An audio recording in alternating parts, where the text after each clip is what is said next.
Hello patrons, welcome to another sketching tutorial. Today I'm out on location to sketch and I'm going to be sketching this church behind. If you want to follow along with the sketch, you can download the reference photo from the video description below. So drawing on location is very different from drawing from a reference photo, but I do prefer to draw outdoors whenever possible. Let me show you the tools I have with me today. Custom-made watercolor sketchbook with Archer's watercolor paper, Da Vinci Cassano watercolor brush, white gel pen, Pelikan M200 fountain pen with sketch ink, waterproof and dry. This little bottle to spray the watercolor, and this is the micro portable painter. The first thing I need to do is to take some measurements. So I'm stretching my arm out, lock my elbows to measure the height of this building. And it's about 2 pence. And now I'm going to measure the width of this scene. So this is 1 pen, 2 pen, 3 pens. It's about 2 pens high and 6 pens to the left. I have to do the measurements because I have a wide landscape sketchbook with me, so I need to fit the church here, which is going to be 2 pens, and then we will have 3 times 2, so it's going to be something like this. I'm going to place the tall structure somewhere here. And let me just mark out this part here first. And this will go all the way down like this. And we can draw the top here. We need to draw this part first because this is, if you want to draw the church, you must make sure that the tallest part of the church is in the sketch. And even so, I think I have messed up the proportion here a bit.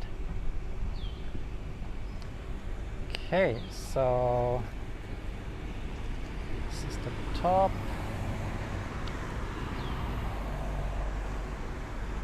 We can go all the way down here.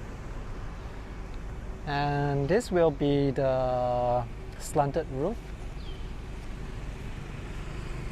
This is almost horizontal, but it's tilted slightly.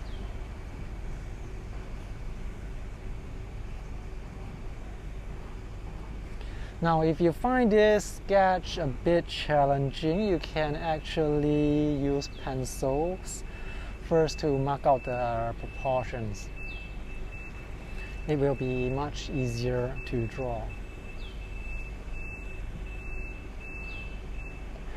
So right now I'm actually just marking out the big shapes first before I fill in the details later on. Now drawing something like this will require a lot of concentration. So do spend the time to look at what you are drawing. You don't have to rush unless you are short of time.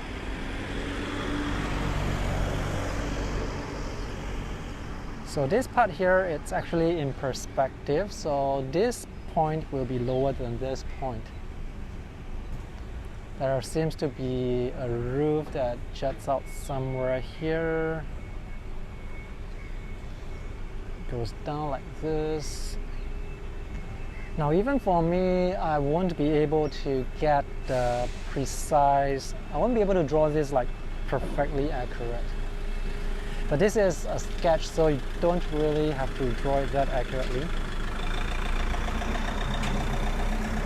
As mentioned in many of my tutorials, if you want to draw with accuracy, it's really about spending the time to observe.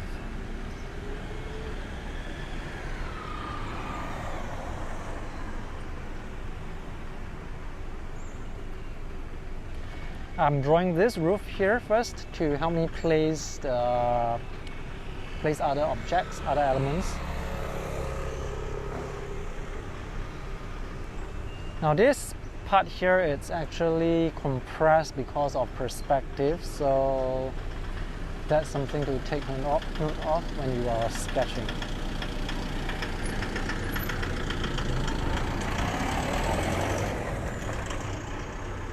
And this will go all the way down here. It stops right here, aligned to the roof on the side here. There's this police station right here in the background, which I'm going to draw with very thin lines. So usually buildings like this, they are symmetrical, so when you draw this slanted angle here, you must have the slanted angle on the other side as well, basically to match. Okay, so for the bottom here, it does look like it's horizontal, so I will want to draw the lamppost here first, which is quite tall. Goes down like this, and we can complete this building here. There is this slanted roof that will start here, basically in the middle between these two roofs here. And this roof will continue all the way to the left side.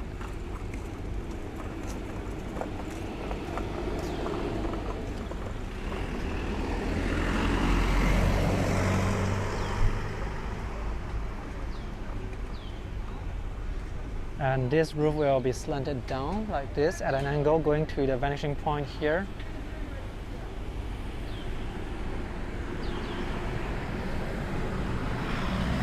To get the high point of this roof, I will measure, and it's aligned to the high point of this roof.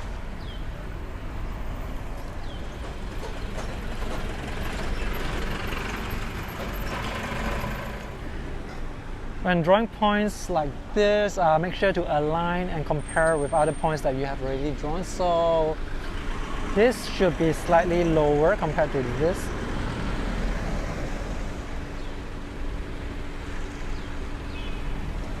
I may have drawn this one a bit too wide.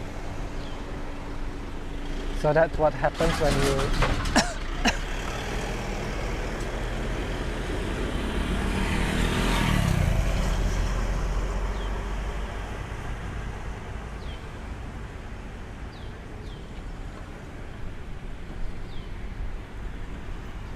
So earlier on, I drew this short part here.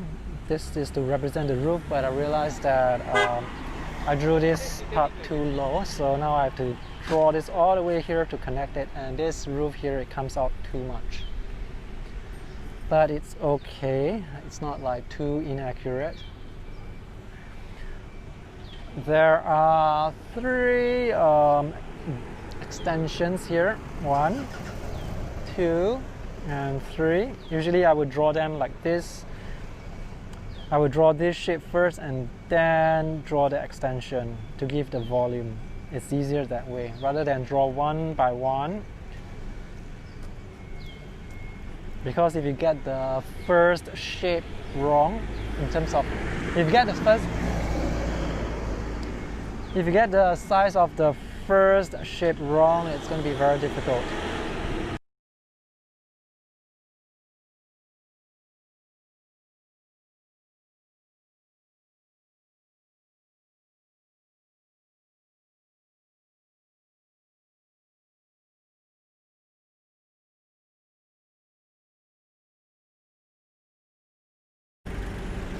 So most of the structure for the church has already been drawn, so it's now about filling the details.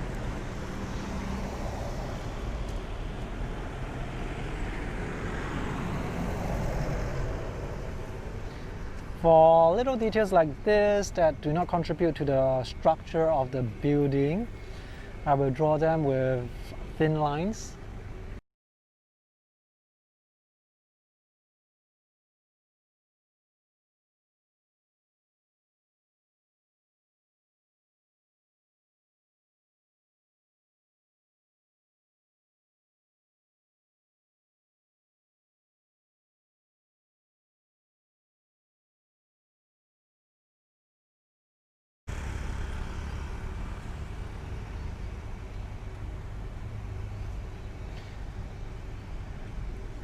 When drawing buildings like this with windows, you can just draw the structure. For the windows, you can paint with watercolor later on. So you don't have to draw those tiny windows, tiny rectangles with a pen. It's going to save you a lot of time.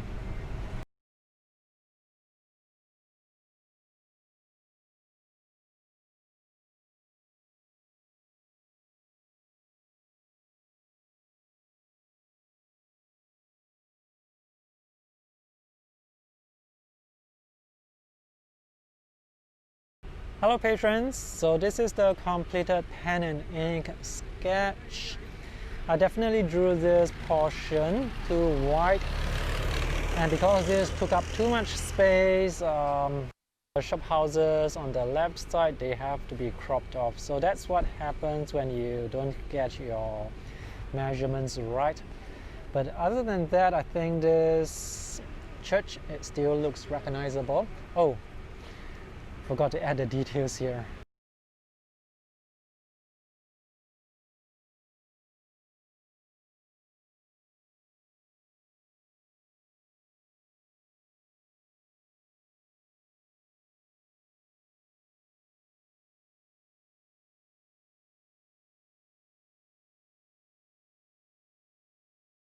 Hello YouTubers! So this is the completed pen and ink portion. You may notice this area here, it's a bit too wide. I drew this too big. Let me wet the colors and then pour some water here. First thing to do is to wet the sky. I want to paint some clouds. Right, for the sky, I'm going to be using cobalt blue tip. I'm going to leave the white as clouds. For this first part, make sure you leave all the white areas white. So for example, I'm painting here blue to create a contrast with the white structure here on the side. If there is too much water on the paper, just use your brush to pick up the excess water and then flick your brush. Some of the clouds are going to be gray, so I'm mixing cobalt blue tip and burnt sienna.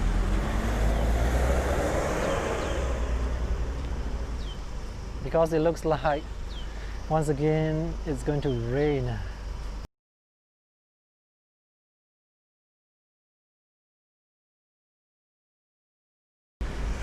Okay, next up, let's paint the red.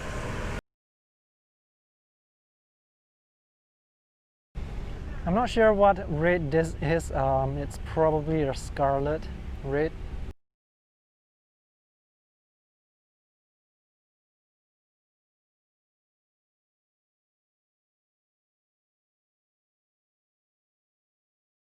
Next, we will have yellow ochre for this building here.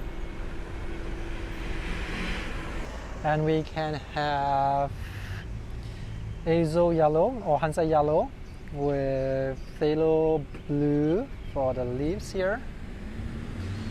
Add some red to make it darker.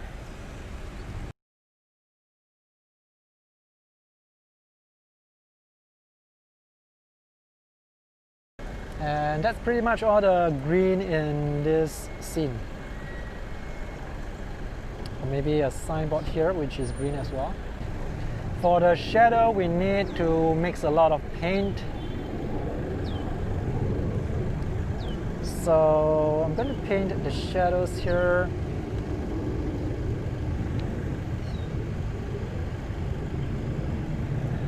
Yeah, so this shadow here is light. It's just some light shadow. And here we want to have shadow as well, just to create the illusion that the light is coming from this direction.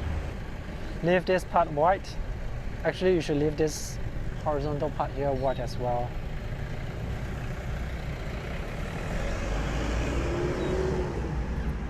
So for this building here, just paint this wall, the bottom here, and this side is supposed to be in light. Okay, this is good. I think this is good. This part here is supposed to be in shadow.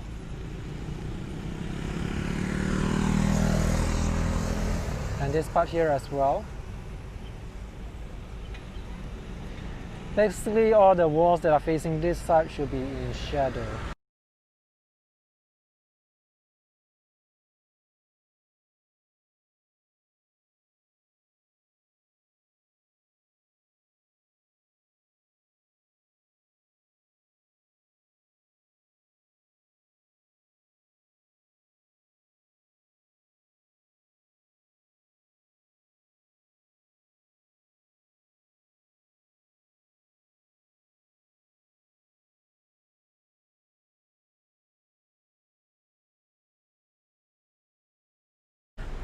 I can add some perspective lines to enhance the perspective.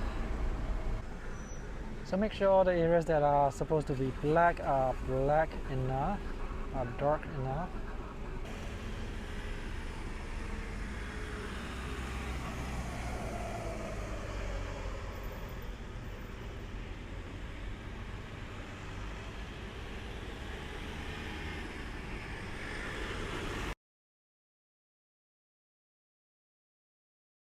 So this is the completed sketch. Cobalt blue tip, it's a really beautiful color. I just love the granulation. Added a bit more details here. I have some dots on the ground as well. I use white gel pen for the windows here, and also black ink to draw the windows, because using watercolor sometimes it works, sometimes it doesn't. I also added extra details at the edge of the leaves to give them more texture. So this is a very simple sketch with a very limited color palette. I just used 6 colors for this.